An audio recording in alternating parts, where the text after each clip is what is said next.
Hello all. आज जो मैं वीडियो बना रही हूँ वो किसी एकेडमिक पर्पज़ से नहीं है बल्कि मेरे पर्सनल एक्सपीरियंस पर बेस्ड है। तो दो आई नो कि बहुत सारे लोग मेरी वीडियो नहीं देखते हैं, पर जितने लोग भी देखते हैं आई फील कि उनके काम ये आनी चाहिए और मुझे उन लोगों के साथ शेयर करना चाहिए। बिकॉज मैं कोई और सोशल मीडिया प्लेटफॉर्म यूज़ नहीं करती हूँ, तो there is the only way to express myself और to tell my experiences. Okay, तो हुआ यूँ था कि मैंने स्नैपडील से एक ऑर्डर प्लेस किया है 28 मार्च को, और जो कि मुझे रिसीव हुआ था 3 अप्रैल को 2026। ठीक है, रिसीव होने के बाद मैंने उसी दिन उसका रिटर्न रिक्वेस्ट कर दिया था। रिटर्न रिक्वेस्ट होने के बाद उसका जो फर्स्ट पिकअप शेड्यूल होता है वो होता है 6 अप्रैल को। 6 अप्रैल को, ठीक है, 6 अप्रैल को जो भी वो कुरियर वाले भैया साइन करते हैं मुझे, वो मेरे पास नहीं आते हैं, ना मेरे से कांटेक्ट करते हैं। और वो रीज़न क्या डाल देते हैं लास्ट में कि वो मेरे से कांटेक्ट नहीं कर पाए और मेरा नंबर नहीं लग रहा था, जो कि झूठ है, क्योंकि ऐसा नहीं था। मैं सबकी कॉल मेरे पास आ रही है तो सिर्फ उनकी ही क्यों नहीं आती है ना। ठीक है, कोई बात नहीं, मैंने सोचा कुछ टेक्निकल इश्यू होगा, कुछ भी प्रॉब्लम हो सकती है, लेट इट बी। तो देखते हैं कि नेक्स्ट डे फिर क्या हो गया कि उन्होंने नेक्स्ट टाइम 7 अप्रैल को पिकअप वो नहीं करा था, रीशेड्यूल नहीं करा। मैंने कस्टमर केयर पे कॉल करा। कस्टमर केयर पे कॉल करने के बाद उन्होंने कहा कि हम आपका जो पिकअप है वो रीशेड्यूल कर देते हैं। ठीक है, कोई बात नहीं, कर दिया उन्होंने रीशेड्यूल। 8 अप्रैल को क्या होता है, 8 अप्रैल को फिर से वो जो मुझे कुरियर वाला भैया असाइन करते हैं वो मेरे पास नहीं आते हैं, मेरे से कांटेक्ट नहीं करते हैं। और वो रीज़न क्या डाल देते हैं सेम, कि मैं कांटेक्टेबल नहीं हूँ, मेरा नंबर नहीं लग रहा है, मुझसे बात नहीं हो पा रही है, इसलिए वो पिकअप नहीं कर पाए। ऐसे 8 अप्रैल का दिन गया, फिर ऐसे 9 अप्रैल आ जाती है, 9 अप्रैल। 9 अप्रैल को भी वो क्या करते हैं सेम, नेक्स्ट रीशेड्यूल कर देते हैं पिकअप, क्योंकि वो 8 को भी अनसक्सेसफुल रहा, वो 6 को भी अनसक्सेसफुल रहा, तो उन्होंने 9 को रीशेड्यूल कर दिया पिकअप। वो ऐसे कर करके आज 13 अप्रैल हो गई है। ठीक है, अभी तक वो जो ऑर्डर है वो रिटर्न नहीं हुआ है, ना उसका कोई पिकअप हुआ है, ना उसे भैया कोई लेने आए हैं, ना कुछ। अच्छा, इतने दिनों में मैंने रोज़ कस्टमर केयर पे कॉल करी है, रोज़ उनका जो वो चैट वाला ऑप्शन अवेलेबल होता है वहाँ पर कि आप अपनी प्रॉब्लम हेल्प के लिए जो दिया होता है कि अपनी प्रॉब्लम बताइए, शेयर कीजिए, वहाँ पे कुछ भी नहीं होता। वहाँ पे आप एक्सप्लेन कर लो, वो एआई वाले रिप्लाई आ जाएंगे आपके पास, कुछ भी नहीं होता वहाँ पर। ठीक है, पहले मुझे लगा था कि ग्राउंड लेवल पर कुछ चल रहा होगा, इनका कुरियर वाले भैया ही कुछ गड़बड़ कर रहे होंगे, तो मेरे को क्या करना चाहिए, ये उससे अबव अथॉरिटी जो भी है उन लोगों तक ये बात पहुंचानी चाहिए कि ये कैसे कर रहे हैं। ये दिमाग में रखकर मैंने कस्टमर केयर वालों को बताया कॉल करके कि ऐसे ऐसे हो रहा है, भैया जो है मेरे से कांटेक्ट भी नहीं करते हैं, और वो ये रीज़न डाल रहे हैं कि मेरे से कांटेक्ट हो ही नहीं पाया, मतलब मेरा नंबर नहीं लग रहा था, जबकि ऐसा नहीं है। मैं उनको सब कुछ बता रही हूँ, पर सरप्राइजिंग ये था मेरे लिए कि मैंने 3 अलग अलग लोगों से बात करी है कस्टमर केयर वाले, और तीनों का रिस्पॉन्स बिल्कुल कोल्ड और सेम था। उनका बस ये था कि हम आपका जो पिकअप है वो रिशेड्यूल करा देते हैं, और आप चिंता मत करिए, आपका जो भी सामान है वो रिटर्न हो जाएगा। उन्होंने मेरे को अश्योरेंस दिलाया कि जो भी मैं रिटर्न करना चाह रही हूँ वो हो जाएगा। बट ये सब मेरे को बाद में पता चला कि ये सब एक साथ ही हैं। क्यों?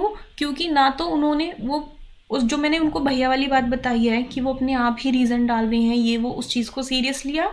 ऊपर से तीनों लोगों को ये चीज़ अजीब लगी ही नहीं। 3 अलग अलग लोगों से कस्टमर केयर पे मैं बात कर रही हूँ, उनको ये अजीब ही नहीं लग रहा कि भैया ऐसे कर रहे हैं या ये क्यों हो रहा है। ठीक है, तो वो सभी एक साथ मिले हुए हैं, आई थिंक, मुझे ऐसा लगता है।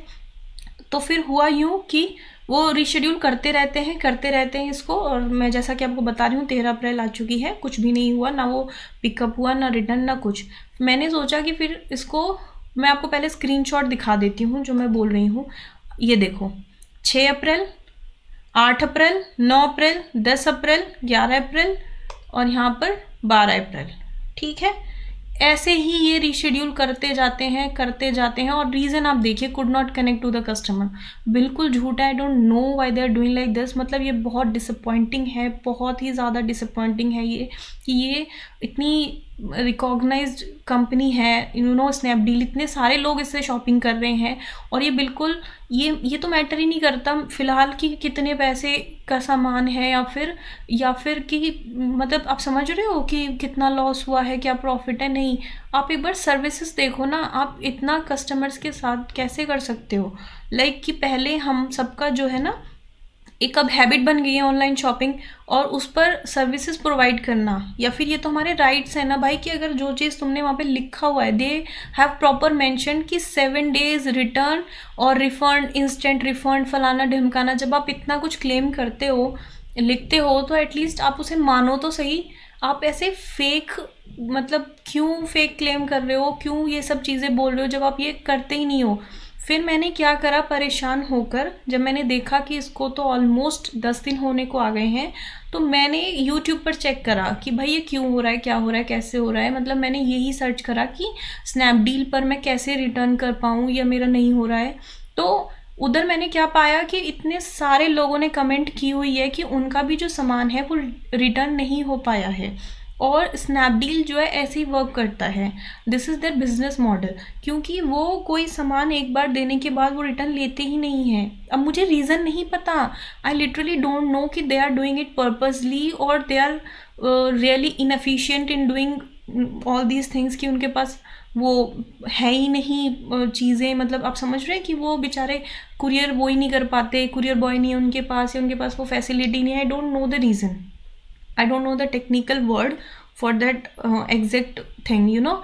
पर ये कुछ तो गड़बड़ है, या तो वो ये जानबूझकर करते हैं कि वो ऐसे लोगों को पागल बना रहे हैं और वो सामान वापस लेते ही नहीं हैं, या फिर वो बेचारे इनएफिशिएंट है कि वो सामान पहुंचा तो देते हैं लेकिन वो रिटर्न वाला सिस्टम उनका जो है इतना अच्छा है नहीं, तो वो नहीं ले पाते। आई don't know the exact reason, पर मेरे साथ जो ये हुआ है ये और भी बहुत सारे लोगों के साथ हो रहा है।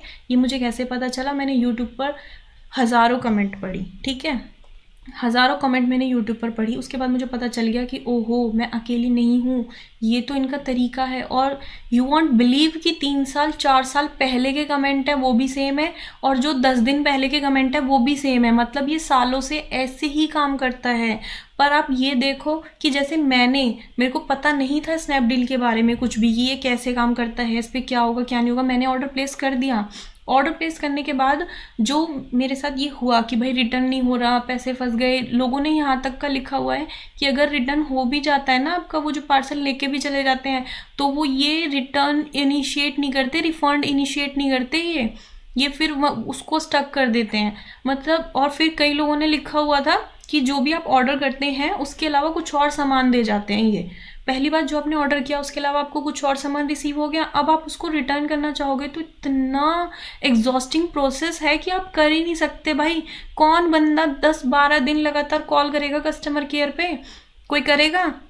इंस्टेंट मैं फिर भी डेली करती हूँ, मैं इनको डेली एक बार कॉल करती हूँ कि ये हो रहा है वो हो रहा है, पर इससे कुछ नहीं हो रहा। ये मेरे को अब समझ आया कि ये मेरा टाइम वेस्ट है। अब इनके सामने रोना बोलना कि ये कर रहे हो, मतलब समझ रहे हो, अब इनसे इनकी शिकायत करना गलत है। अब मेरे को समझ आ गया। मैंने इनको इवन मेल भी लिखी थी और कुछ नहीं हुआ। उसके बाद पता है मैंने क्या करा, मैंने दिमाग लगाया कि गूगल पर जो स्नैपडील ऐप है उसको जाके रिव्यू करते हैं, उधर लिख देते हैं, है ना, फीडबैक में कि गलत हो रहा है ये वो। मैंने उधर भी लिखा, उधर लिख दिया। उसके बाद इनका तुरंत मेरे पास मेल जो है वो बैक आता है रिप्लाई में कि ऐसे ऐसे नंबर है और ये वाली ईमेल आईडी है, इस नंबर पर आप कॉल कर सकते हैं, या तो अपनी शिकायत के लिए अपनी ऑर्डर डिटेल्स जो है इस वाली ईमेल पर भेज दीजिए। मैंने उस नंबर पर कॉल किया, बिलीव मी वो स्विच ऑफ है, ठीक है, वो स्विच ऑफ है। दूसरी बात, जो वो ईमेल इन्होंने मेरे को प्रोवाइड किया है उस पर मैंने लिख दिया कि ये प्रॉब्लम है, ये मेरी ऑर्डर डिटेल्स हैं, फलाना ढिमकाना जो भी है। उसके बाद इनका रिप्लाई क्या आता है कि मैं सेल्फ शिप कर दूँ, वो जो प्रोडक्ट है मैं वो इनको खुद दे दूँ, उसके बाद कुरियर रिसिप्ट इनको अपलोड करूँ, इनको बताऊँ कि हाँ मैंने कुरियर कर दिया है ये वो। भाई जब तुम 13 दिन से 10 दिन से ये चीज़ नहीं कर पा रहे जो मैं अभी बोल रही हूँ, मैं कैसे उन पे ट्रस्ट करूँ? ना वो मेरे को लिख के, मैं कह रही हूँ रिटर्न में तुम मेरे को दे दो कि मैं खुद सेल्फ शिप कर रही हूँ आइटम यहाँ से, और उसके बाद तुम मेरे को प्रॉपर वो कर देना, रिफंड कर देना मेरे कुरियर चार्जेस भी और जो मेरे इस पार्सल के प्राइस है वो भी।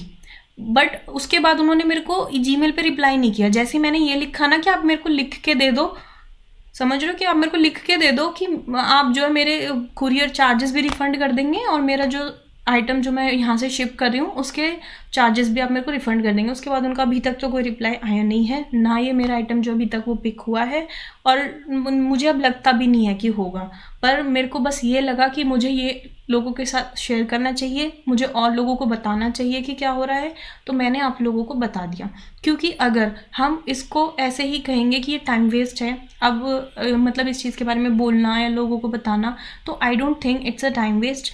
बल्कि होगा ये कि अगर एक इंसान भी बच जाता है ऑर्डर करने से, क्योंकि अच्छी सर्विस नहीं है इनकी। मैं ये नहीं कह रही फ्रॉड है, स्कैम है, मुझे नहीं पता technical word what would be the right word hair कि ये जो कर रहे हैं वो क्या है, मुझे नहीं पता। क्योंकि मैंने जिस चीज़ की पेमेंट करी थी वो सामान इन्होंने भेज दिया। द थिंग इज़ कि वो सामान जो है उसकी क्वालिटी अच्छी नहीं है और वो डैमेज्ड है, मेरे को बस वो रिटर्न करना है। अब ये उसको रिटर्न कर ही नहीं रहे हैं, ये उसको लेकर जा ही नहीं रहे हैं, दिक्कत यहाँ आ रही है। तो अब मैं ये कहना चाहती हूँ आप लोगों से कि अगर इतना जानने के बाद you still need, I mean you still want to order from Snapdeal, it's your choice, but this is what is happening with the Snapdeal and that's not expected. मतलब ये बहुत डिसअपॉइंटिंग और एग्जॉस्टिव था मेरे लिए। तो सो आई थॉट कि मुझे इस चीज़ को शेयर करना है, तो मैंने शेयर कर लिया। Thank you so much.